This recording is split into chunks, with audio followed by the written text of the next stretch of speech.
Magbubutas na tayo ng pintuan mga boss. So yung backset natin is 6mm, 60mm yan.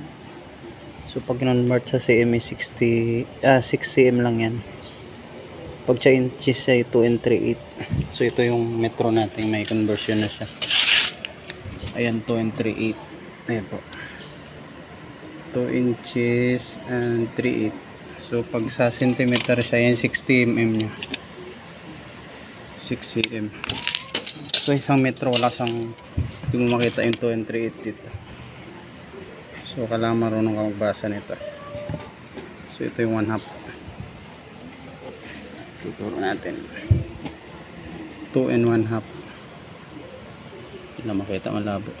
1/2, 1/4, 1/8, 2/8, 3/8. So ito na yung 2 and 3/8 or 6cm, 6cm or 6mm pa. 60mm pala, sorry. Yan. So dito sa gitna hati lang. Ganun din sa kabila, 2 and 3/8 din yan.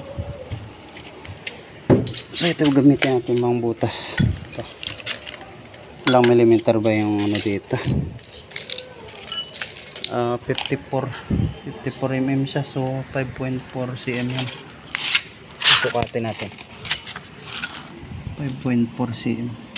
Yan, 5.4. O sa inches siya 2 and 1/8. So yan, 2 and 1/8. Yan,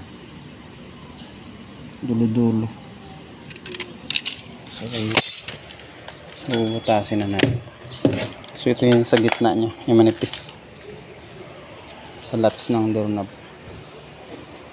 So kabit na rin natin itong bisagra. Nakabit na natin dun sa nalagyan natin. So bernahin natin.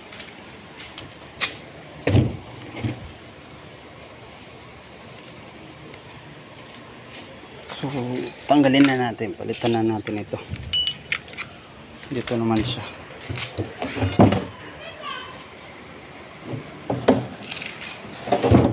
Lagayan ng doorknob.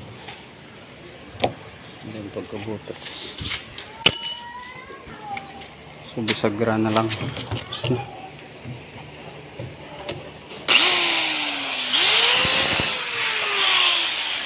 Bisagra na ng kabit natin. So ito na siya boss, nakabit na natin.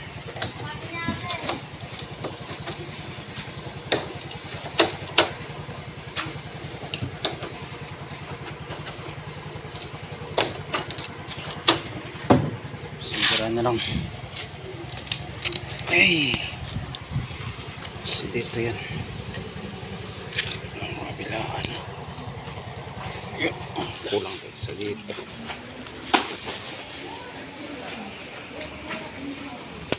So luma na lang yung isa, so pwede na rin to. May tatlo. So kabit na natin dun.